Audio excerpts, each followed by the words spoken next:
Muchachos, tengo una confesión que hacer. No soporto el lenguaje inclusivo. Y antes de que me digan machista, esto no tiene nada que ver con el feminismo. Se trata de desmitificar un argumento que no solo es pésimo, sino peligroso. Es un tema medio complejo, así que entiéndase como lenguaje inclusivo, no a la molesta maña de decir mexicanos y mexicanas, todas y todos, que es poco más que una aberración gramatical, sino a la creación de un tercer género, un género neutral. Todes, nosotres, amigues, nememes. Dicho de otra forma, es la eliminación del lenguaje de la diferencia entre hombres y mujeres. El lenguaje es la herramienta más eficiente que tenemos para construir nuestra realidad. Solo a través de él podemos analizarla, definirla y entenderla. Eliminar los géneros del idioma es, por lo tanto, un intento de modificar la forma en la que generamos pensamientos motivada por una agenda política e ideológica que de entrada plantea dos grandes problemas centrales.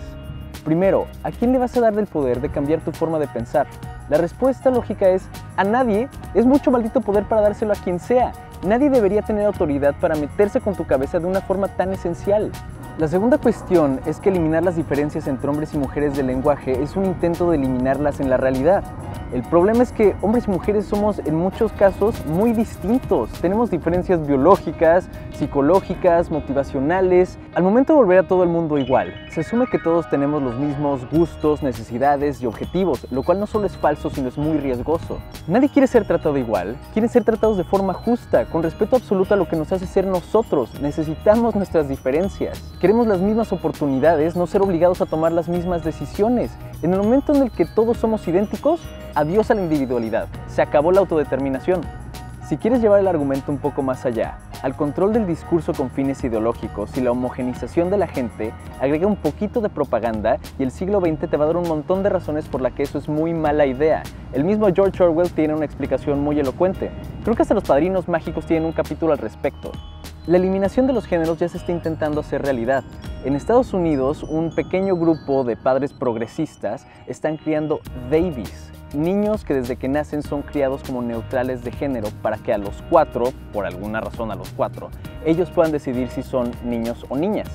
Esto se basa en la errónea premisa de que el género no tiene bases biológicas y que es puramente una construcción social, una elección. El lenguaje inclusivo es parte de la llamada corrección política, el afán de prohibir ciertos temas o palabras con base en la idea de que la gente es tan frágil que necesita ser protegida del lenguaje, que las minorías oprimidas son tan volubles que las palabras pueden causar ofensas y con ella daños irreparables. ¡Qué tontería! Primero, porque falla totalmente en diferenciar entre ofender e insultar. Un insulto es un ataque directo y como el discurso de odio que incita a la violencia debería estar prohibido. La ofensa, en cambio, es totalmente subjetiva. Cualquier cosa que vaya en contra de tu forma de pensar puede ofenderte, aunque sea un argumento bien elaborado. Tomen como ejemplo el tema del aborto, en el que todo el mundo tiene una postura que defiende a muerte.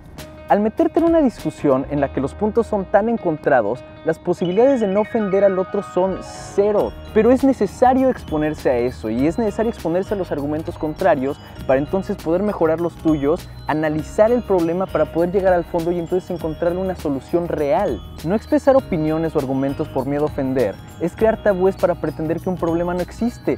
En México la corrección política existe desde hace un montón de tiempo, solo que antes se les decía eufemismos. En la época de mi abuelita, una señora llegaba con su hijo al doctor para decirle que el niño estaba obrando mal.